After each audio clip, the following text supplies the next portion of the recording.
ভোরের পাখি একটা সামাজিক সংগঠন। ভিডিওতে যাদের দেখতে পাচ্ছেন ওনারা সবাই সকালবেলা ফজরের নামাজের পর ব্যায়াম করতে বেরিয়ে পড়েন। দৃশ্যটা আমার কাছে খুবই ভালো লাগছে। ব্যায়াম শুধু শরীর নয়, মনকেও শক্তিশালী করে।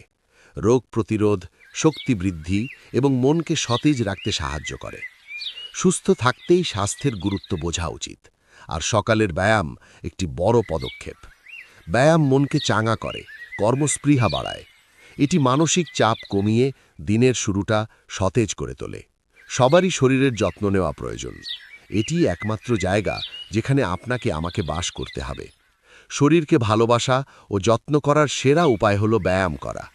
শুধু ওজন কমানোর জন্য নয়, সুখী এবং সুস্থ থাকার জন্য সবার ব্যায়াম করা প্রয়োজন।